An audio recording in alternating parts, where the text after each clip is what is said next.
Okay, ஒரு பெரிய கொண்டாட்டம், ஒரு பெரிய கிஃப்ட். ஆண்டவர் கடவுள் நமக்கு கொடுத்தது ஒரு பெரிய கிஃப்ட். இந்த கிறிஸ்துமஸ் இயேசு நமக்கு பிறந்து நமக்காக தான் பிறந்திருக்கிறார். இந்த கிஃப்டை நம்ம எல்லாரும் சேர்ந்து கொண்டாடுவோம். உங்க பொறுமைக்காக ரொம்ப நன்றி. ரொம்ப பெரிய சூப்பரான குரல்லாம் இல்ல, ஏதோ கொஞ்சம் பாடுறேன். கேக்குறீங்களாமா அக்கா, அண்ணே, தம்பி, தங்கச்சி, தாய் குழமே, கேக்குறீங்களா? கேக்குறீங்களா? ஜோரா கேக்குறேன்னு சொல்லுங்க பார்க்கலாம். ஓ சூப்பர், நன்றிக்கா. இந்த அண்ணன் சொன்னாங்களே அற்புதர் அற்புதர் அற்புதம் நிறைய செஞ்சாங்க, அதனால திடீர்னு அந்த பாட்டை பாடலாம்னு யோசிச்சேன். என்ன சொல்றீங்க, பாடலாமா? இந்த பாட்டு சொல்லுங்க. அற்புதர் அற்புதர் இயேசு அற்புதர், நம்பினோர் வாழ்வ இன்பமா மாத்துவாராம். கேளுங்கம்மா.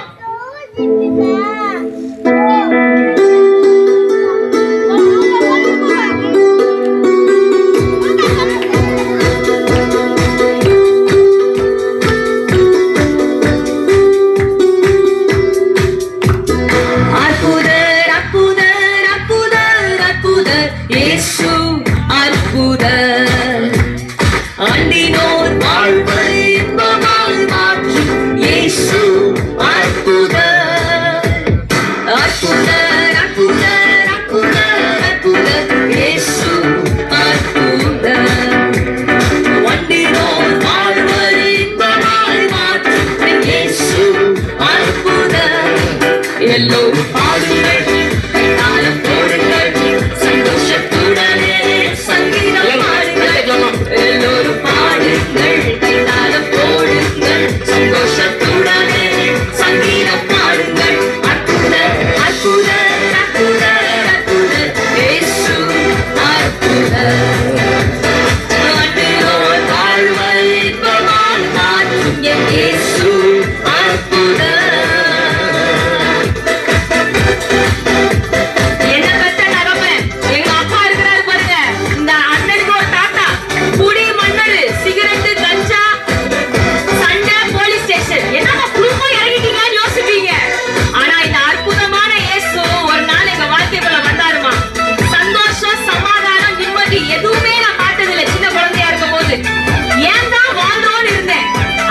அற்புதமான இயேசு குடும்பத்துக்குள்ள வந்தாரு, எங்க அப்பா வாழ்க்கையை மாத்தினாரு. கேளுங்க. எத்தனை துன்பங்கள் நம்மில் வந்த போது மீட்ட இயேசு அற்புதர், என்னென்ன தொல்லைகள் என்னை சூழ்ந்த போது காத்த இயேசு அற்புதர். நல்லா கேளுங்க. எத்தனை துன்பங்கள் நம்மில் வந்த போது மீட்ட இயேசு அற்புதர், என்னென்ன பிள்ளைகள் என்னை சூழ்ந்த போது காத்த இயேசு அற்புதர். உலகத்தில் இருப்போதிலும் எங்கள் இயேசு பெரியவர் அற்புதரே. அப்படிங்களா? உலகத்தில் இருப்போதிலும் எங்கள் இயேசு பெரியவர் அற்புதரே. உண்மையாய் அவரை தேடும் யாவருக்கும் இயேசு அற்புதர்.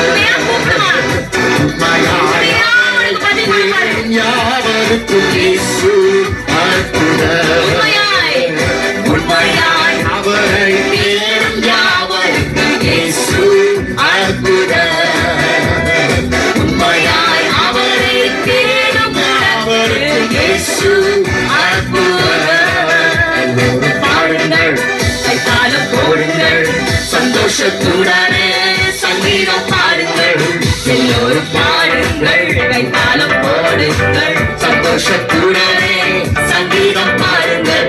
அற்புதர் அற்புதர் அற்புதர் அற்புதர் இயேசு அற்புதர், அண்டினோர் வாழ்வை இன்பமாய் மாற்றும் இயேசு அற்புதர், அண்டினோர் வாழ்வை இன்பமாய் மாற்றும் இயேசு அற்புதர்.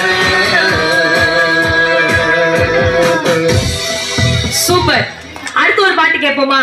இந்த பாட்டு சொல்லுது, ஏசப்பா உங்க நாமத்துல பேய் ஓடுதான், நோயெல்லாம் போயிருதான், எல்லாமே நடக்குதான். அப்படி என்னப்பா உங்க நாமம் கேக்குறீங்களா? ஏசப்பா உங்க நாமத்தில்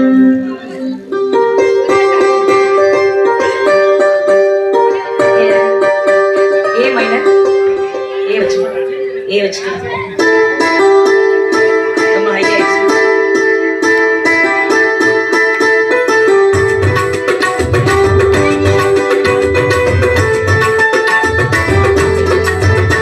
இயேசுவோட நாமத்தை நீங்க நம்புங்க. இன்னைக்கு மாலை நேரத்துல உங்க வாழ்க்கையில நடக்க முடியாத அற்புதங்கள் இந்த இயேசுவோட நாமத்துல நிச்சயமா நடக்கும். நாங்க சும்மா வாயிலே சும்மா சுட்டுக்கு போறது வரல, வலை சுட்டு போறது வரல. இது நடந்திருக்குது எங்க வாழ்க்கையில. இன்னைக்கு நீங்க யாரா இருந்தாலும் இயேசுவோட நாமத்தை நம்பி இந்த பாட்டை கேளுங்க. நம்பிக்கையோட இருங்க. ஆண்டவர் வாழ்க்கையில அற்புதம் செய்வார்.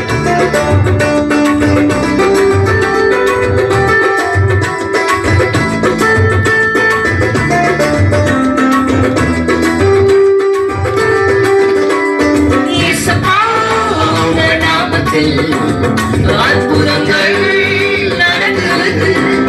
இயேசுவா உங்கள் நாமத்தில் அற்புதங்கள் நடக்குது. கேளுங்க. வேங்களோடுது, நோய்கள் தீருது, பாவங்கள் பறந்தோடுது. வேங்களோடுது, நோய்கள் தீருது, பாவங்கள் பறந்தோடுது. உங்கள் வல்லமைகள் குறைந்து போவதில்லை. உங்கள் உயிர்த்தெழுதல் மகிமை மாறவில்லை. உங்கள் வல்லமைகள் குறைந்து போவதில்லை. உங்கள் உயிர்த்தெழுதல் மகிமை மாறவில்லை. இயேசுவா உங்கள் நாமத்தில் அற்புதங்கள் நடக்கிறது. இயேசுவா உங்கள் நாமத்தில் அற்புதங்கள் நடக்கிறது. அப்பா பத்தி சொல்றேன் கேக்குறீங்களா? வாரத்துல 7 நாள்னா எங்க அம்மா 3-4 நாள் ஹாஸ்பிட்டலும் கையுமா தான் இருப்பாங்க. நேரா ஐசியூ தான். டாக்டர் சொல்லிடுவாங்க குறைக்காதுமா. அவ்வளோ நெஞ்சுவலிக்காரங்க ஹார்ட் பேஷண்ட். நான் யோசிப்பேன், ஆண்டவரே எனக்குன்னு ஒரு வாழ்க்கை இருக்கா? நாசமா போயிரும்னு சொன்னாங்கம்மா என் குடும்பம். இதெல்லாம் குறைக்காது. இந்த குடிகார பயப்பட குடும்பம் போது பாரு. இந்த அம்மாவா இது எப்ப பாரு வந்து சொக்கி வியாதியா இருக்கு. குடும்பத்துக்கு ஒரு சமைக்க தெரியல. எப்ப பாரு சமைக்கணும்னா அப்படியே சுட்டு விழுவுதுன்னு. ஆனா இந்த ஏசப்பா வாழ்க்கைக்குள்ள வரும்போது தெய்வீக சுகமா. எங்க அம்மா என்னைக்கோ செத்து போயிருக்கணும், இன்னைக்கு உயிரோட இருக்கிறாங்க. அதான் நல்ல செய்தி. கேக்குறீங்களா?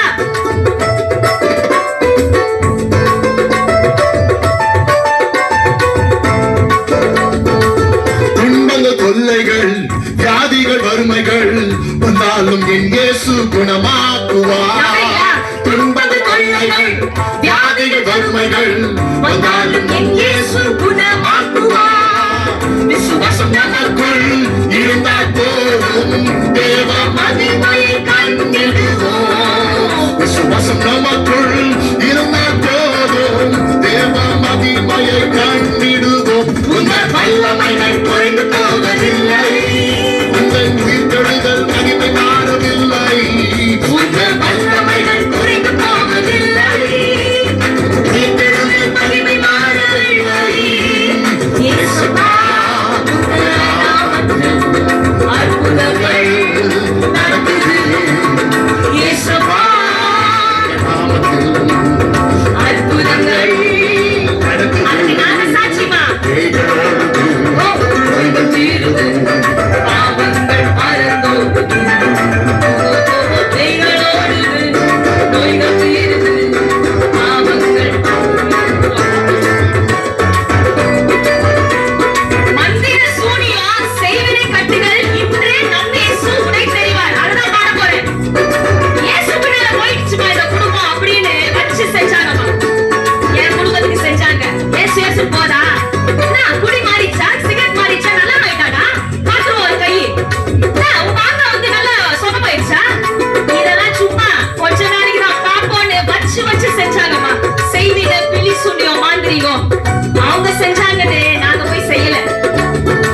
ஜெபம் பண்ணோம். ஏன்னா பைபிள்ல ஒரு வாக்கியம் போட்டிருக்கு, உனக்கு விரோதமா எழுப்பும் ஆயுதம் வாய்க்காது, நீ சும்மா இரு, நான் உனக்கா யுத்தம் செய்வேன்னு உடனே என்னைய படிச்ச இந்த கடவுள் சொல்றாருமா. அது மாதிரி நாங்க போய் செய்யல. நாங்க ஜெபம் பண்ணோம். மனசார மன்னிச்சிட்டோம் அவங்கள. எப்படி மனுஷியா அப்படின்னு வாயப்படுத்தி கேட்கலாம்.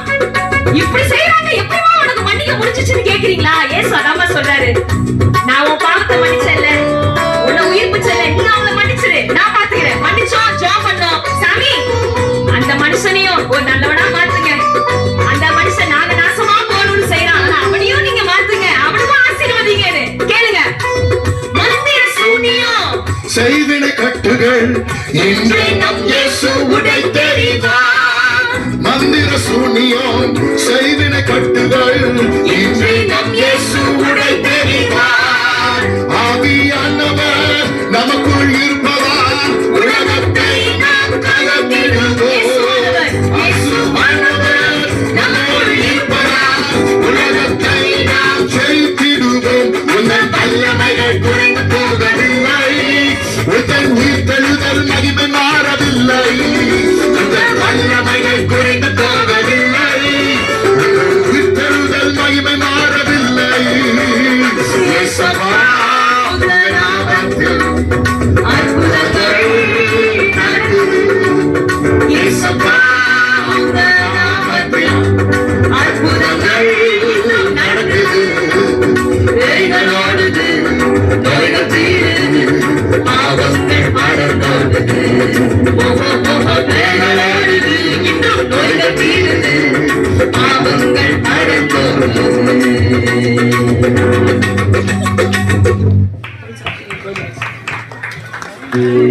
உண்மையாகவே நீங்க யாரா இருந்தாலும் இன்னைக்கு ஏசப்பா இங்க நம்ம மத்தியில வந்திருக்கிறாரு. 2000 வருஷம் முன்னாடி குழந்தையாய் பிறந்த ஆண்டவர் இன்னைக்கு நம்ம மத்தியில இருக்கிறார். எதுக்காகனா இருதயத்துல துக்கத்தோடு இருக்கிறவங்களுக்கு துக்கத்தை சந்தோஷமாய் மாத்துறதுக்காக, இருதயம் நொறுங்கொண்டவர்களை காயம் கட்டுவதற்காக, சிறைப்பட்டவர்களை ரட்சித்து மீட்டு ஒரு புதிய மனிதராய் மாற்றுவதற்காக ஏசப்பா வந்திருக்கிறார். இன்னைக்கு நம்ம ஒரே ஒரு பாடலை பாடுறோம். இவர் உங்களுக்காக இருக்கிறாருமா. இவர் யாருக்காகவும் நினைக்காதீங்க, இவர் கிறிஸ்டியன் கடவுள் அப்படி நினைக்காதீங்க. உன்னையும் என்னையும் காப்பாத்தாதான் அந்த இயேசு உலகத்துக்கு வந்தார். இன்னைக்கு எவ்வளவு பேர் தற்கொலை பண்ணிக்கிறாங்க தெரியுமா? ஏன் தற்கொலை பண்ணிக்கிறாங்கன்னா வாழ்க்கையில நம்பிக்கை இல்ல. ஏதோ ஒரு கடன் பிரச்சனை, கடன்கார கழுத்தை நெரிக்கிறோம், கணவர் குடிச்சு குடிச்சு சொத்தை அழிக்கிறாரு, மாத்திரத்துக்கு யாராலையும் முடியல. நோய் எந்த டாக்டர் ஏறி எந்த ஆஸ்பத்திரி ஏறி இருந்தாலும் சுகம் கிடையாது. அதனால மனுஷனுக்கு தெரிஞ்சதெல்லாம் நாலு முழு கயிறு தான், இல்ல நட்டவளம் தான். ஆனா இன்னைக்கு நாம எல்லாம் சாக வேண்டாம்ன்றதுக்காக தான் நமக்காக அந்த இயேசு இந்த உலகத்துக்கு வந்து தன்னுடைய உயிரை நமக்காக கொடுத்திருக்கிறாரு. இன்னைக்கு நீங்க சாக தேவையில்லை, உங்களுக்காக அவர் விசாரிக்கிறார், உங்களுக்காக அவர் இயங்குகிறார். என் பிள்ளைங்க என் நன்மையை, என் ஆசீர்வாதத்தை, என்னுடைய ரட்சிப்பை பெற்றுக்கொள்ள மாட்டாங்களா? அவரு செய்ய ரெடி. உள்ளத்தை திறக்கிறோம், ஒவ்வொருத்தரும் அந்த இயேசுவின் அன்பை, அந்த சுகத்தை பெற்றுக்கொள்ள முடியும். இந்த பாடல இன்னொரு பாடல், உனக்கு ஒருவர் இருக்கிறார், உன்னை விசாரிக்க துடிக்கிறார், உன்னையும் என்னையும் அந்த இயேசு நேசிக்கிறார். இதை கேளுங்க. என்ன விசாரிக்கலன்னு நினைக்கிறீங்களா? நான் தனிமையா இருக்கேன், பிள்ளைங்களை கல்யாணம் பண்ணி கொடுத்துட்டேன், ஒரு வார்த்தை போன் பண்ணி சாப்பிட்டியாமான்னு கேக்குதா? கேட்கலன்னு நிறைய பேர் யோசிப்பீங்க. எனக்கு தெரியும், உலகம் அப்படிதான் இருக்குது. நானும் ஒரு காலத்து அப்படிதான் இருந்தேன். அப்பா அம்மா மாறிட்டாங்க, நல்ல நல்ல மனுஷனா மாறிட்டாங்க, சூப்பரா குடும்பம் வாழ தொடங்கிட்டாங்க. இதை பார்த்து நான் மாறல. ஐயோ இந்த பைபிளை தூக்கிட்டு போதுங்களே அப்படிதான் தலையில அடிச்சுக்கிட்டேன். ஆனா நல்ல செய்தி என்னன்னா, என் கதை பெருசுமா. ஒரு நாள் இதே வச்சு காலையில நைட் வரைக்கும் என் கதையை சொல்றேன், இப்ப நேரம் இல்ல. ஒரு நாள் நல்ல செய்தி என்னன்னா, இந்த இயேசு சாமி ஏன் வாழ்க்கையை மாத்தினாரு. அடங்காம இருந்த என்ன அடக்கி வச்சாரு, ஒழுக்கமுள்ள ஒரு பிள்ளையா மாத்தினாரு. உங்களுக்கு பொம்பளை பிள்ளைங்க இருக்குதா? நல்ல கற்புள்ள பிள்ளையா வாழணுமா? இங்க அங்க வந்து ஊர் சுத்தாம அடக்கமா வளரணுமா? ஒரு நல்ல மாப்பிள்ளையா பார்த்து கல்யாணம் பண்ணி கொடுக்கணுமா நினைக்கிறீங்களா? எனக்கு இந்த இயேசு அப்படிதான் வாழ்க்கைய நல்ல வாழ செஞ்சாரு, ஒழுக்கமா வாழ செஞ்சாரு. ஒரு ஏற்ற நேரத்துல அடக்கமா இருந்ததுனால, அவருக்கு பிரியமா கீழ்ப்படிந்து எங்க அம்மா அப்பாக்கு வாழ்ந்ததுனால இந்த மாதிரி ஒரு அருமையான ஒரு கணவரையும் கொடுத்தாருமா. இன்னைக்கு நாங்க 2 பேரும் இங்க நிக்கிறோம்னா அதுவே பெரிய அற்புதம். இல்லைன்னு குடும்பமா அழிஞ்சு போயிருப்போம். இன்னைக்கு இயேசு வாழ வச்சிருக்காரு, எங்களை வாழ வச்சாரு, உங்களையும் வாழ வைப்பாரு குடும்பமா. சரி, அந்த பாட்டை கேளுங்க.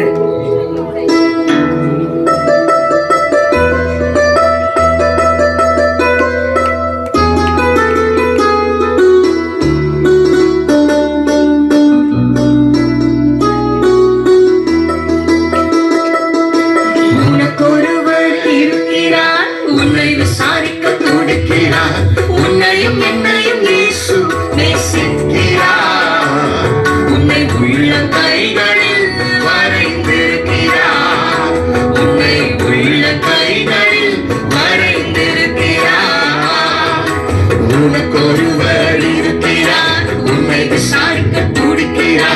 உன்னையும் என்னையும் இயேசு நேசிக்கிறார்.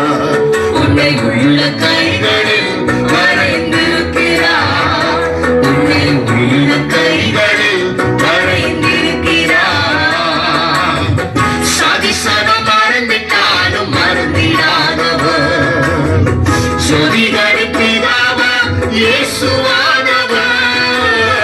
சதிசனம் மறந்துட்டாலும் மறந்திடாதவர், சொதிகளின் பிதாவா இயேசுவானவர்.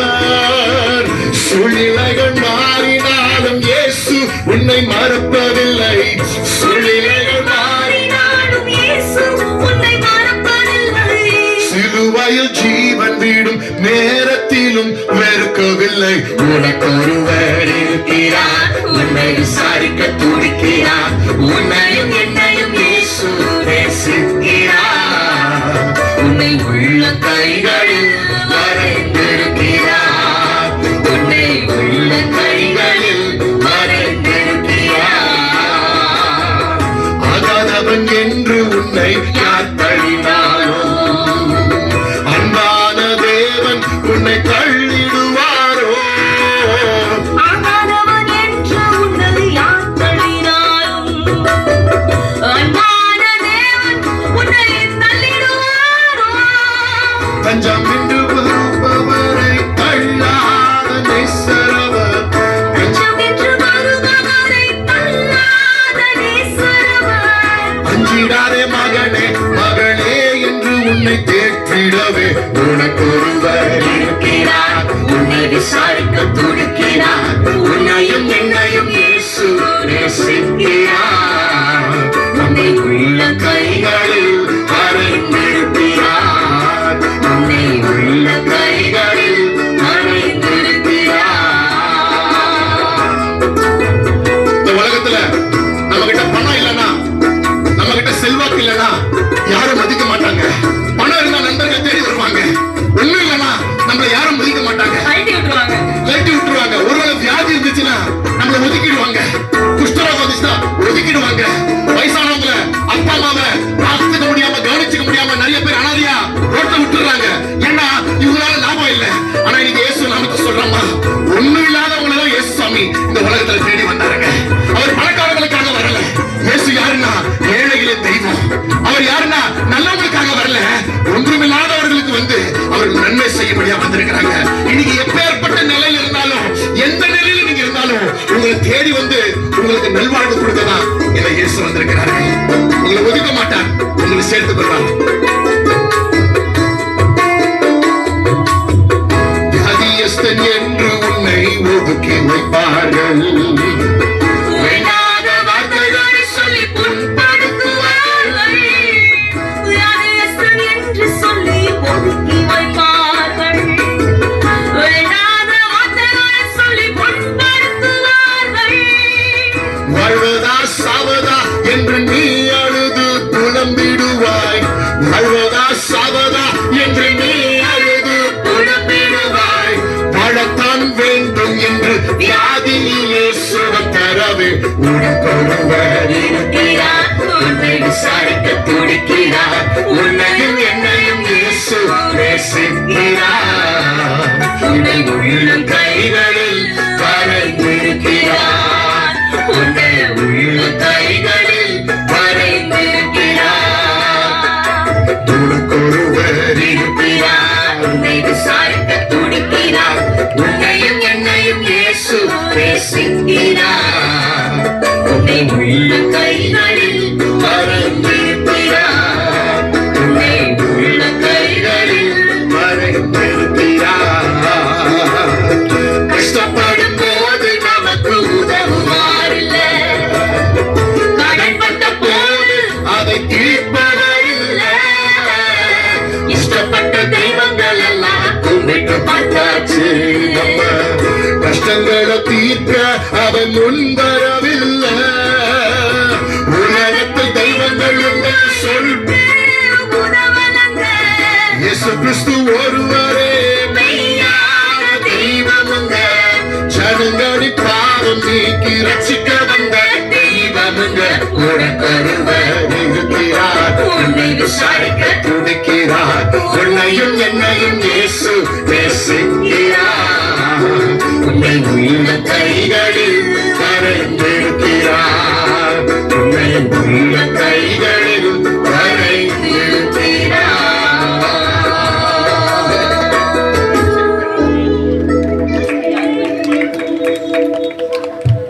குடும்பமா வாழ வச்சிருக்காரு.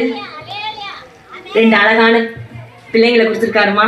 என் மகனுக்கு 14 வயசு, என் மகளுக்கு 11 வயசு. குடும்பமா ஆசீர்வாதமா பல பிரிஞ்சு போன குடும்பத்தை, ஓட்டையான குடும்பத்தை, இந்த ஒரு காலத்துல ஓட்டையா இருந்த குடும்பத்தை வச்சு ஆண்டவர் இப்ப ரிப்பேர் பண்றாரு. உங்களை வச்சு பெரிய காரியங்களை செய்வாரு.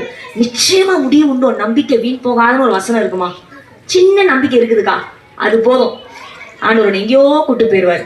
அவருக்காக சாட்சியா அவனை வைப்பாருமா. இந்த எதுக்கு இந்த கிறிஸ்துமஸ் கொண்டாடுறாங்கன்னா, இந்த நம்ம எல்லாம் உண்டாக்கின அந்த தெய்வம் ஒருத்தர் இருக்கிறாருல்ல, நம்ம எல்லாரும் ஒரே ஒரு தெய்வம் தான் உண்டாக்குனார். அந்த தெய்வத்துடைய ஒரே மகனை அந்த ஆண்டவர், அந்த தெய்வம் நம்மை காப்பாற்ற இந்த உலகத்துக்கு அனுப்பினார். அவருடைய பெயர் தான் இயேசு கிறிஸ்து. அதான் பைபிள் சொல்லுது, தேவன் தம்முடைய ஒரே பேரான குமாரனை, அவருக்கு ஒரே குமாரன் தான் இருந்தார், ஒரே பிள்ளை, அந்த ஒரே பேரான குமாரனை நமக்காக, இந்த உலகத்திற்காக அவரையே தந்தரளி இவ்வளவாய் உலகத்தில் அன்பு கூர்ந்தாராம். அதை சூழ்நிலை சொல்றாரு, அவர் மேல விசுவாசம் உள்ள எவனோ, அந்த இயேசுவாகிய அந்த தெய்வ குமாரன் மேல விசுவாசம் உள்ள எவனும் கெட்டு போகாம நித்திய ஜீவன், நல்வாழ்க்கை, பரலோகம், இந்த உலகத்துல சமாதானம், சந்தோஷம் பெற்றுக்கொண்டு அவன் வாழ்வான்னு சொல்லியிருக்கிறாரு. ஒருத்தரும் நஷ்டப்படக்கூடாது, ஒருத்தரும் கெட்டு போயிடக்கூடாதுன்றதான் அந்த இறைவனுடைய விருப்பம். அதற்காக அவருடைய ஒரே பேரான குமாரன் இந்த உலகத்துக்கு கொடுத்தாரு. என்ன ஒரு பெரிய தியாகம். ஒரு சின்ன ஒரு கதை சொல்லட்டுமா? எத்தனை பேர் கதை கேட்கிற ஆயத்தமா இருக்கிறீங்க? ஒரு இடத்துல ஒரு பெரிய ஒரு பணக்காரர் இருந்தாராம். கவனிங்க, செல்வந்தர், நல்ல பங்களா, பெரிய பங்களா கட்டிட்டாரு, நல்ல காசு, நல்ல சொத்துக்காரர். ஆனா அவ்வளவு பெரிய பணக்காரனா இருந்த கூட அவருக்கு என்ன பிரச்சனைனா, கணவன் மனைவி நல்ல செழிப்பா வாழ்றாங்க. ஆனா என்ன, அவங்களுக்கு பிள்ளை இல்ல, குழந்தைங்களே பிறக்கல. எவனெல்லாமோ ட்ரை பண்ணி பார்த்தாரு, எவ்வளவு ஹாஸ்பிட்டல் போய் பார்த்தாரு, குழந்தைங்க பிறக்கல. ஆனா என்னாச்சு, அந்த பெரிய பங்களா கட்டியிருக்காரு. அவர் பக்கத்திலே ஒரு சின்ன ஒரு குடிசை வீடு, ஒரு பயங்கரமான ஏழை, கூலி வேலை செய்யற ஒரு ஏழை. அவங்க வீட்டுல பாத்தீங்கன்னா பணம் இல்ல, ஆனா 7 பிள்ளைங்க. சொல்றது புரியுதா? பணக்காரர் இருந்தாரு, பிள்ளைங்களே இல்ல, காசு இருக்குது. ஆனா அது ஏழை, சாப்பிடறதுக்கு வழி இல்ல, ஆனா 7 பிள்ளைங்க. உடனே என்னாச்சு, இந்த பணக்காரர் பார்த்துட்டே இருந்தாராம். ஒரு நாள் அந்த ஏழை மனுஷனை கூப்பிட்டாரா வீட்டுக்கு. சார் இங்க வாங்க சார், சொல்லுங்க, உங்களுக்கு பிள்ளைங்க 7 பிள்ளைங்க இருக்கிறாங்க, அந்த பிள்ளைங்களுக்கு சோறு போடுறதுக்கு நீ படாத பாடுபடுறீங்க. யாராவது ஒரு குழந்தையாவது, ஒரு பிள்ளையாவது நான் தத்து எடுத்துக்கிறேன், நான் நல்லா என் வீட்டுல வாழ வைக்கிறேன், ஸ்கூல் படிப்பு கொடுக்குறேன், உலகத்துல சிறந்த ட்ரெஸ், சிறந்த படிப்பு, சிறந்த எல்லாம் கொடுக்குறேன், உங்க பிள்ளைங்க நான் வாழ வச்சுக்கிறேன், நான் தத்து எடுத்துக்கிட்டுமா, எனக்கு தெரியுங்களான்னு கேட்டாங்களாம். இவங்க யோசிச்சாங்களாம், பாவம் நம்ம வீட்டுல வாழ்ந்து சோறு தண்ணி இல்லாம சரியான ஸ்கூல் படிக்க முடியாம கஷ்டப்படுறதுக்கு இந்த பணக்கார வீட்டுக்கு போச்சுன்னா நல்லா இருக்கும், நல்ல நல்ல ஐடியா தானே இது. முடிவு பண்ணாங்களாம். சரி சரி சார், நாங்க குடிக்கிறோம்னு சொல்லிட்டு கணவனும் மனைவி வீட்டுக்கு வந்து பேசுறாங்களாம், பிள்ளைங்களை தூங்க வச்சுட்டு பேசுறாங்களாம். அப்போ கேள்வி வருது, 7 பிள்ளைங்களை யார கொடுக்கறது அப்படின்னு கேக்குறாங்க. அப்பா சொன்னாரா, அப்போ அந்த முதல் பிள்ளையை கொடுத்துடலாம் அப்படின்னு அம்மா சொன்னாங்களா, அந்த மனைவி சொன்னாங்களா, இல்லங்க அவர் தாங்க நம்ம முதல் பிள்ளை, அவரை போய் கொடுத்துட்டீங்களா எப்படி, வேணாம். அப்போ அவங்க சொன்னாங்களா, 2வது பிள்ளையை கொடுக்கலாம் அப்படின்னாங்களா. உடனே கணவர் சொன்னாரா, கொஞ்சம் அமைதியா உட்காருங்களா, 2வது பிள்ளை கொடுக்கலாமா மனைவி கேட்கும்போது கணவர் சொன்னாரா, என்னம்மா 2வது பிள்ளை போய் கொடுக்கலன்ற, அந்த பிள்ளை தான் ஒழுங்கா படிக்குது, அந்த ஒழுங்கா படிக்கிற படிப்பு நல்லா படிச்சு நல்ல முன்னுக்கு வந்து நம்மளை காப்பாற்ற நினைச்சிட்டு இருக்கிற அந்த பிள்ளையை போய் கொடுக்குறீங்க அப்படின்னு சொன்னாங்களாம். உடனே கணவர் சொன்னாரா, அடுத்தது பிள்ளை, அடுத்தது எத்தனாவது பிள்ளை, 3வது பிள்ளை, இந்த 3வது பிள்ளை கொடுக்கலாமான்னு இப்ப கணவர் கேட்டாலாம். அவங்க மனைவி சொன்னாங்களா, இல்லங்க அந்த 3வது பிள்ளை கொடுக்க வேணாம், அந்த 3வது பிள்ளை தான் என்ன மாதிரியே ஜாலை உள்ளதா இருக்குது, அதை கொடுத்துட்டீங்கன்னா என் ஞாபகார்த்தமா யாருமே இல்ல, ஏன் அந்த பிள்ளை கொடுக்க வேணாம். சரி 4வது பிள்ளை கொடுக்க மனைவி சொல்றாங்க. உடனே கணவர் என்ன சொன்னாரு, இல்ல 4வது பிள்ளை கொடுக்க வேணாம், அந்த பிள்ளை தான் 7 பிள்ளைங்களை கொஞ்சமாவது பார்க்க அழகா இருக்கு, லட்சணமா இருக்குது, அந்த பிள்ளையை கொடுத்தீங்கன்னா நம்ம மற்ற பிள்ளைங்களை வச்சு என்ன பண்றது, அதை வச்சுக்கலாம், அதை கொடுக்க வேணாம், 5வது பிள்ளைய கொடுத்துடலாம் அப்படின்னும் போது அந்த மனைவி சொல்றாங்களா, எங்க 5வது பிள்ளை பாக்குறது எங்க அப்பா மாதிரியே இருக்குது, அந்த பிள்ளை, அந்த பிள்ளைய போய் கொடுக்குறீங்களே, வேணாங்க 6வது பிள்ளைய கொடுக்கலாம். உடனே கணவர் சொல்றாரா, நம்ம 6வது பிள்ளை தான் என்ன மாதிரி இருக்குது, சரி 2 பேரும் சேர்ந்து 7வது பிள்ளைய கொடுத்துடலாம். அப்போ மனைவி சொன்னாங்க, எங்க நம்ம பெத்த கடைசி பிள்ளை அதுதாங்க, செல்ல பிள்ளைங்க, அதை போய் கொடுக்குறேன்றீங்களே. அப்புறம் 2 பேரும் மண்டையை சொல்லிச்சாங்களாம், என்னம்மா கூலோ கஞ்சோ நம்ம பிள்ளைங்க நம்மளோடய விட்டோம், அப்படிலாம் கொடுக்க வேணாம்னு சொல்லிட்டு சார் என் பிள்ளை கூழ் கொடுத்தாலும் கஞ்சி கொடுத்தாலும் பரவாயில்ல நானே பாத்துக்கிறேன்னு சொல்லி பாருங்க 7 பிள்ளைங்களை பார்த்தாங்க, ஒரு பிள்ளைய கொடுக்க மனசு வரல. ஆனா பைபிள் சொல்லுது தெய்வம் அவருடைய ஒரே பேரான குமாரனை இந்த உலகத்துக்கு நமக்காக அவரையே தந்தவர்கள் பைபிள்ல போட்டிருக்கேன். இதுதான் தெய்வத்துடைய அன்பு. ஒரே மகன் தான் ஆண்டவருக்கு தெய்வத்துக்கு. அந்த ஒரு மகனை இந்த உலகத்தை காப்பாத்துறதுக்கு உன்னையனையும் காப்பாத்துறதுக்கு அவரை இந்த உலகத்துக்கு தந்தரலி இவ்வளவாய் உலகத்தில் அன்பு கூர்ந்தார். இதுதாங்க அன்பு. சரி, எதுக்காக அந்த பிள்ளையை கொடுக்கணும்? கவனிங்க. எதுக்காக இந்த மகனாக இயேசு இந்த உலகத்துக்கு அனுப்புறோம்னா, இன்னைக்கு சுத்தி பாருங்க, உலகத்துல பாவம் நிறைஞ்ச உலகம்.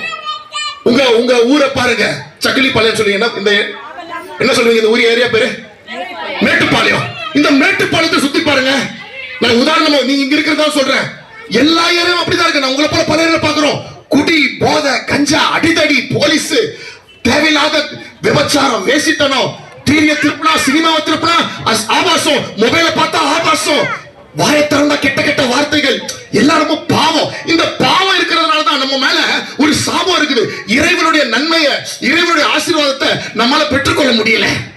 இந்த பாவம் போறதுக்கு மனுஷன் எவ்வளவு கோயிலா போறோம், எவ்வளவு மலை ஏறி போறோம், போயிட்டு வந்தா பாவம் போயிடுமா, அங்க போய் பலி செலுத்தினா என் கர்மம் போயிடுமா, என் சாபம் போயிடுமா அப்படின்னு யோசிக்கிறோம். ஆனா கவனிங்க, எவ்வளவு செஞ்சாலும், எவ்வளவு யாகம் செஞ்சாலும், எவ்வளவு தான தர்மம் செஞ்சாலும், பலி செலுத்தினாலும், கோயிலுக்கு போலாமா, வேளாங்கண்ணிக்கு போலாமா, இங்க போலாமா பாருங்க. போயிட்டு வந்தவங்கள கேட்டு பாருங்க, வாழ்க்கையில நிம்மதி வந்துருச்சானா? வரல.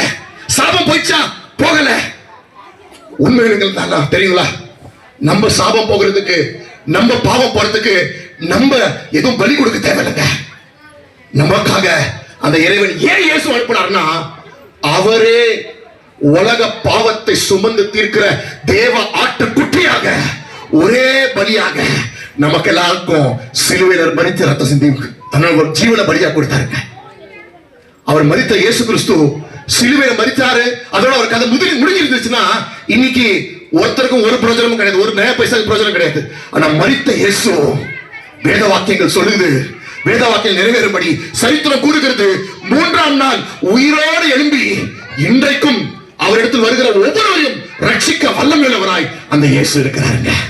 இன்னைக்கு நீங்க தேடுகிற அந்த ரட்சிப்பு, அந்த பாவ மன்னிப்பு, சார் என் தலையில இருக்க கர்மம் போட, என் குடும்பத்தில் இருக்க சாபம் போடணும், என்ன சார் பண்ணணும்? எங்கேயும் போக தேவையில்லை. இருக்கிற இடத்துல இருந்து இந்த இயேசுவை நோக்கி, இயேசுவே சாட்சி சொல்லும் போது அந்த சகோதரர் சொன்னார்ல, அவங்க அம்மா அந்த பிள்ளை செத்து போயிருக்கும் போது இயேசுவேன்னு கூப்பிட்டாங்க பாருங்க. அவ்வளவுதான் மேட்ரு. நீ ஜெபம் கூட பண்ண தேவையில்லை, இயேசுவேன்னு மனசார கூப்பிட்டா உங்க உள்ளத்துல அந்த இயேசு வருவாரு. ஒரே ஒரு காரியத்தை நான் சொல்லி முடிச்சிடுறேன். ஒரு உள்ளத்தை உடைக்கிற ஒரு சம்பவத்தை நான் கேள்விப்பட்டேன். நம்ம தேசத்துல எத்தனை பேருக்கு தெரியும்? கங்கை நதி தெரியுமா உங்களுக்கு? கங்கை நதி தெரியுமா?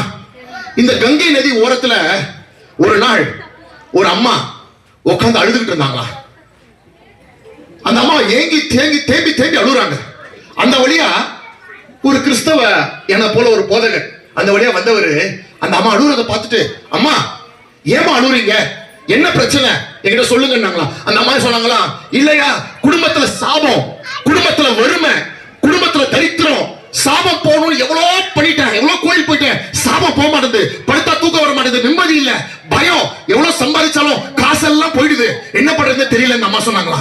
அப்ப அந்த ஐயா சொன்னாரா, அம்மா நீ காசை செலவு பண்ண வேண்டாம், எந்த கோயிலுக்கும் போக வேணாம், இந்த இயேசுவை உன் உள்ளத்துல ஏற்றுக்கோமா, இந்த இயேசுவை நோக்கி கூப்பிடு, அந்த இயேசு உங்க வாழ்க்கையில உங்க குடும்பத்துல இருக்க சாபத்தையும் கர்மத்தையும் போக்கி உங்களை வாழ வைப்பாருன்னு சொன்னாரு. இதை கேட்கும் போது அந்த அம்மாவை நம்ப முடியல. நான் ஒண்ணுமே செலவு பண்ண தேவையில்லைம்மா, உண்மையா சொல்றீங்க? ஆமா சார், ஆமா உண்மையா சொல்றேன். இந்த இயேசு உனக்காக சிலுவையில மரிச்சதுனால நீங்க எதுவும் செய்யறது தேவையில்லை, உன்னுடைய பாவத்தை அவர் சுமந்துட்டாரு, நீ அவரை ஏற்றுக்கொண்டுட்டீங்கன்னா போதும், இலவசமான பாவ மன்னிப்பு, ரட்சிப்பு, சந்தோஷம், சமாதானம், நிம்மதி, விடுதலை. இத கேட்ட உடனே அந்த அம்மா அழுகையை நிப்பாட்டிடுவாங்கன்னு இவர் நினைச்சாரு. ஆனா அந்த அம்மா என்ன பண்ணாங்க, முன்பு அழுததை விட ஓன்னு சத்தம் போட்டு ஆட ஆரம்பிச்சிட்டாங்க. இவருக்கு ஒண்ணுமே புரியல. நான் நல்ல செய்தி தானே சொன்னேன். ஏன்னா இயேசுடைய செய்தி என்னன்னா நல்ல செய்தி. என்ன நல்ல செய்தினா, வாழ முடியாதவர்களை வாழ வைக்கிறது. நல்லவர் அவர். நல்ல செய்தி தானே சொன்னேன், ஏன் அழுகுறாங்கன்னு கேட்கல, புரியல. அந்த அம்மாவை பார்த்து கேட்டாரா, அம்மா ஏமா அழுகுறீங்க? அப்ப அந்த அம்மா சொன்னாங்களா, சார் நீ ஒரு அரை மணி நேரம் சீக்கிரம் வந்து இந்த நல்ல செய்தி என்கிட்ட சொல்லிருக்கலாமே சார். ஏமா அரை மணி நேரம் முன்னாடி வந்தா என்னாச்சு? அப்ப அந்த அம்மா சொன்னாங்களா, வாழ்க்கையில சமாதானம் இல்லாததுனால, சாபம் இருக்கிறதுனால ஊர் ஊரா போன ஒரு ஜோசியக்காரனை பார்த்தேன். அந்த ஜோசியக்காரன் சொன்னா, அம்மா உன் குடும்பத்துல இருக்க சாபம் போகணும்னா, உன் குடும்பத்துல இருக்க கர்மம் போகணும்னா, நீ பெத்த குழந்தைய அந்த கங்கை நதியில ஒரு பலியா அந்த நதியில போட்டு அந்த குழந்தையை நீ போட்டு சாகடிச்சினா உன் வாழ்க்கையில இருக்கிற சாபம் போயிடும்னு அவங்க சொன்னாரு. அவர் சொன்ன பேச்ச கேட்டுட்டு நானும் வந்து நான் பெத்த குழந்தைய அந்த கங்கை நதியில போட்டுட்டேன். இருந்த கொஞ்சம் வந்து நிம்மதியும் போயிடுச்சு அப்படின்னு சொல்லி ஓன் அழுதாங்களாம்.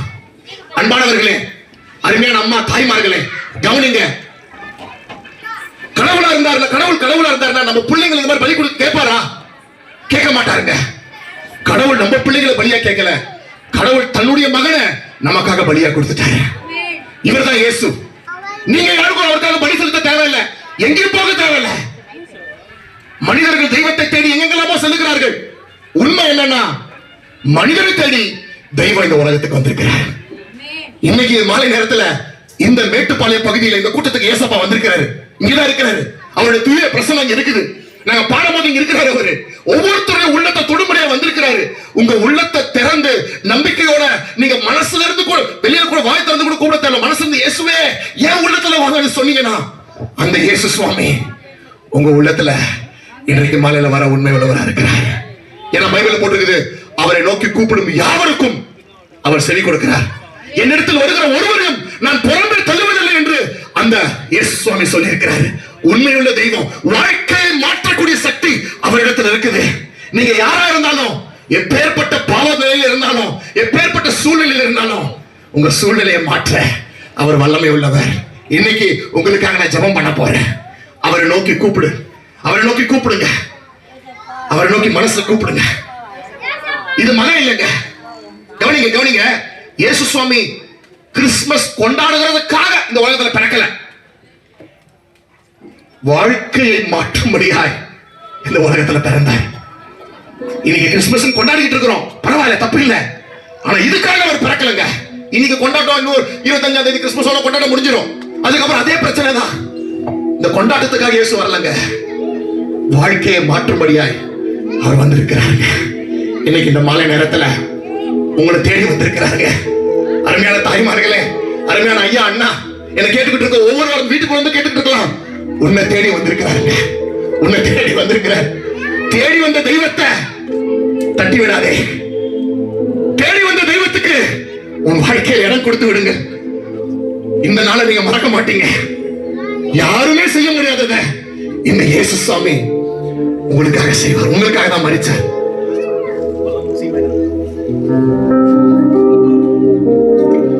Thank you, Jesus. உன்மீறுதலுக்காய் இயேசு காயங்கள் பட்டார்.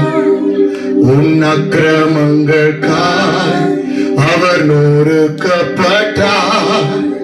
உன்மீறுதலுக்காய் இயேசு காயங்கள் பட்டார். உன் அக்கிரமங்களுக்காய் அவர் நொறுக்கப்பட்டார். உனக்காகவே அடிக்கப்பட்டார். உன்னை உயர்த்த தம்மை தாழ்த்தினார். உனக்காகவே அடிக்கப்பட்டார். உன்னை உயர்த்த தம்மை தாழ்த்தினார். உன்னை உயர்த்த தம்மை தாழ்த்தினார். இயேசு கிறிஸ்துவின் அன்பு என்றும் மாறாதது. இயேசு கிறிஸ்துவின் மாறா கிருபை என்றும் குறையாதது. உண்மைதாமா,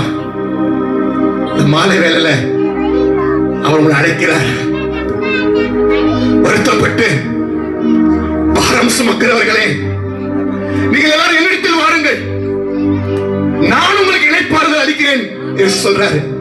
நிம்மதி தர சொல்றாரு. ஒரு நிமிஷம் அப்படியே உட்கார்ந்து கொண்டிருக்கிற இடத்துல கண்களை மூடுறீங்களா? உங்களுக்காக நான் ஜெபிக்க போகிறேன். எல்லாம் கண்களை மூடுங்க, எல்லாம் கண்களை மூடுங்க. கண்களை மூடி இருக்கிற நேரத்துல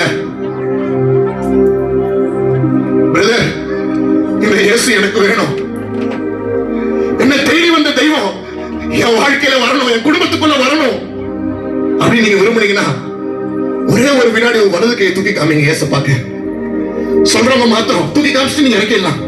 இந்த இயேசு எனக்கு வேணும்னு சொன்னீங்கன்னா ஒரு நிமிஷம், ஒரு வினாடி தூக்கிட்டு நீங்க அப்புறம் இறக்கிடலாம் கீழே. அந்த இயேசுக்கு உங்க உள்ளத்துல இடம் கொடுங்க. பாவி என்று உன்னை இயேசு தள்ளவே மாட்டார், ஆவலாய் உன்னை அழைக்கிறாரே. பாவி என்று உன்னை இயேசு தள்ளவே மாட்டார், ஆவலாய் உன்னை அழைக்கிறாரே. தயை கேளாதே, தாவி ஓடிவா, தந்தை இயேசுவின் சொந்தம் கொள்ளவா. தயை கேளாதே, தாவி ஓடிவா, தந்தை இயேசுவின் சொந்தம் கொள்ளவா. தந்தை இயேசுவின் சொந்தம் கொள்ளவா. அப்படியே உங்களுக்காக நாங்க ஜெபிக்க போறோம். எங்க குழுவில் இருக்கிற சகோதரர் போவாஸ் அவர் முன்பாக வந்து உங்க ஒவ்வொருவருக்காக ஜெபம் பண்ணுவாரு. நிச்சயமா இந்த ஜெபத்தை ஆண்டவர் கேட்டு எங்களோட கூட இணைந்து நீங்க ஜெபிப்பீர்கள். ஆனால் உங்களுக்காக அந்த இயேசு கிறிஸ்து உங்க உள்ளத்தை வந்து பிறந்து, கிறிஸ்துமஸ் உலகத்துல பிறந்த இயேசு இன்னைக்கு உங்க உள்ளத்துல பிறக்கும்படியாய் இன்னைக்கு வந்திருக்கிறார். ஜெபம் பண்ணலாம், கடவுள் அற்புதம் செய்வார். எல்லாரும் கண்களை மூடுங்க. நல்ல பிதாவே, நன்றியோடு உம்மை ஸ்தோத்திரிக்கிறோம், துதிக்கிறோம். ஆண்டவரும் இரட்சகரமா இருக்கிற இயேசு கிறிஸ்துவின் நாமத்தினாலே ஆண்டவரே நாங்கள் உம்மிடத்திலே வேண்டிக் கொள்கிறோம். ராஜா ஆண்டவர், உண்மையிலே கர்த்தாவே இங்கே நீ எழுந்தருள் இருக்கிறீர். ஆண்டவரே, இங்கு இயேசு எங்கள் பக்கத்தில் இருக்கிறீர். ஆண்டவரே கர்த்தாவே, இந்த வேளையிலே கர்த்தாவே இருதயத்தில் இருக்கிற எல்லா விதமான துக்கங்கள், எல்லா கலக்கங்கள், எல்லா பயங்கள், எல்லா வியாதியை குறித்தான ஆண்டவரே கவலைகள் இயேசுவின் நாமத்திலே நீங்கட்டும். ஆண்டவரே ஹல்லேலூயா. ஆண்டவரே உமக்கு ஸ்தோத்திரம். ஆண்டவரே, எங்களுக்காக நீர் ஆண்டவரே இந்த பூலோகத்தில் பிறந்தீர், எங்களுக்காகவே நீர் வாழ்ந்தீர். ஆண்டவரே, எங்களுக்காகவே சிலுவையிலே தொங்கி ரத்தத்தை சிந்தி பாவ மன்னிப்பை உண்டாக்கி ஆண்டவரே ஒரு பரிகாரியாய் எங்களுக்கு ஆண்டவரே நீர் விளங்கினீர். ஆண்டவரே, இந்த வேளையிலே கர்த்தாவே இருதயத்தில் இருக்கிற எல்லா பாவ ஆண்டவரே சாபங்கள் இயேசுவின் நாமத்திலே மாறட்டும். ஒவ்வொருவரையும் கர்த்தர் ரட்சிப்பீராக. ஆண்டவரே, என்ன ஆண்டவரே இவர்களுக்கு குறை இருக்கிறதோ அந்த குறைகள் மாறட்டும். ஆண்டவரே ஆண்டவரே, அந்த குறைகளை கர்த்தர் நீர் அறிவீர். குடும்பத்துக்குள்ள நல்ல சமாதானத்தை தாங்க ராஜா. ஆண்டவரே, குடும்பத்துக்கு இருக்கிற எல்லா விரோதமாய் எழும்புகிற எல்லா குடியின் ஆவிகள், எல்லா பகைகள், எல்லா வியாதின் கிரியைகள், ஆண்டவரே பிள்ளைகளுக்கு வருகிற எல்லா வியாதிகள் இயேசுவின் நாமத்திலே நீங்கட்டும். ஆண்டவரே, நீரே மெய்யான தெய்வம், நீரே பவித்திரமான தெய்வம் என்பதை, நீரே உலக ரட்சகர் என்பதை கர்த்தர் இவர்கள் அறிந்து கொள்ள கர்த்தர் உதவி செய்யுங்க. இவருடைய ஒவ்வொரு பேரும் ஜீவ புஸ்தகத்திலே எழுத வேண்டுமாய் வேண்டிக் கொள்கிறோம். ஆண்டவரே, குடும்பங்களை ஆசீர்வதிங்க, குடும்பங்களை கட்டுங்க ராஜா.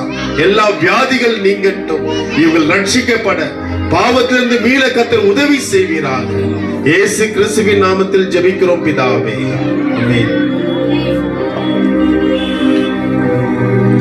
நம்ம முடிக்க போறோம். ஒரே ஒரு பாடலை பாடி நான் முடிக்கிறேன். தூக்கி எறியப்பட்ட என்னை வேண்டும் என்று சொல்லி சேர்த்து கொண்ட நல்ல தெய்வமே, தூக்கி எறியப்பட்ட உன்னை வேண்டும் என்று சொல்லி சேர்த்து கொள்ளும் நல்ல தெய்வமே.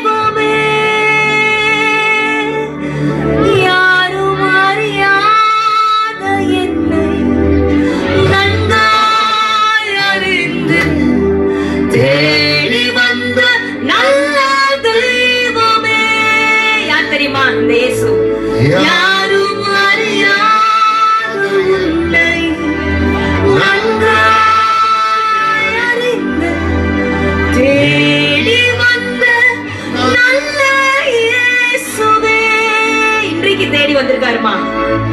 உங்க அழகான கண்கள் என்னை கண்டதாலே முடிந்ததென்று நினைத்த நான் உயிர் வாழ்கின்றேன். உங்க அழகான கண்கள் உங்களை இன்றைக்கு கண்டுச்சுமா? முடிந்ததென்று நினைத்த நீ உயிர் வாழ்வாய். முடிந்ததென்று நினைத்த நீ உயிர் வாழ்வாய். குடும்பமா வாழ்வீங்க. 4 பேர் பார்த்து ஆச்சரியப்படுறது அளவுக்கு வாழ்வீங்க.